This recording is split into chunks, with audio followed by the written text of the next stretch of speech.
Assalamualaikum warahmatullahi wabarakatuh.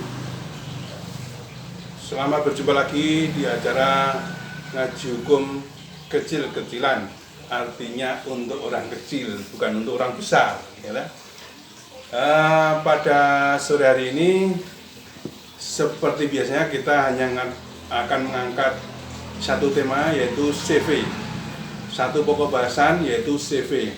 CV atau dalam bahasa Indonesianya perseroan komanditer. Orang paling populer yang mengatakan CV sebagai badan usaha. Badan usaha bukan badan hukum. Ya. Sekali lagi, badan usaha bukan badan hukum. Kalau badan usaha yang badan hukum itu PT, koperasi gitu ya.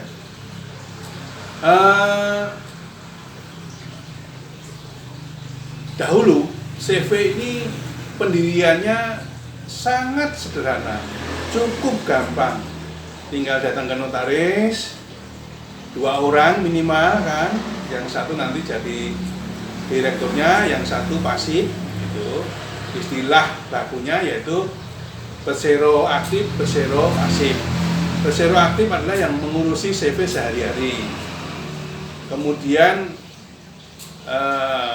persero pasif hanya memasukkan modal saja, tapi dia berhak untuk memeriksa kegiatan pembukuan dan sebagainya sehari-hari.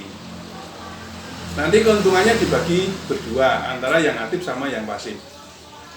Ringkas cerita, ada 2 orang minimal, yang satu bekerja, yang satu pasok modal saja. Nanti hasilnya dibagi 2. Biasanya tahunan atau 3 bulanan, tergantung usaha dari CV itu. Usaha CV bisa macam-macam, perdagangan bisa, industri bisa, kemudian jasa pun bisa, luas sekali.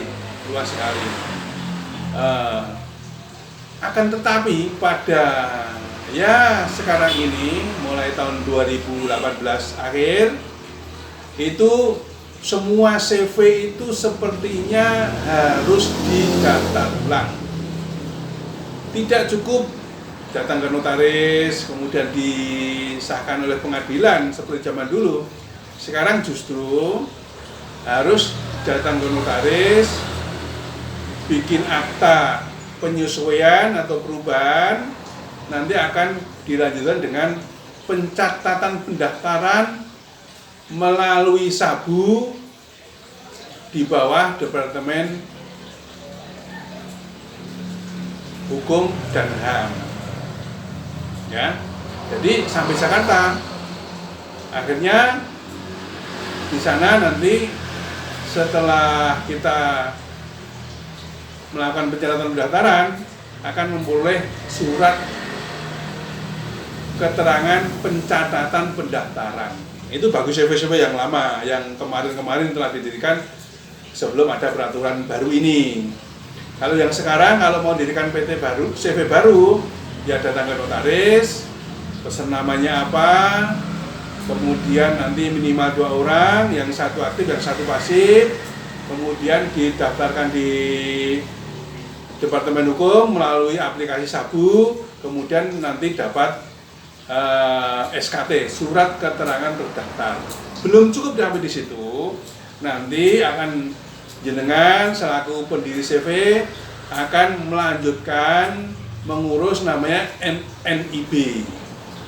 Selanjutnya juga mengurus kalau perdagangan nanti SIUP, kalau konstruksi misalnya pembangunan nanti akan ngurus SIUP, surat izin usaha konstruksi. Ada lagi kalau pariwisata, ada namanya beda lagi, surat tanda daftar usaha pariwisata, tanda daftar usaha pariwisata, gitu. Itu mengenai CV.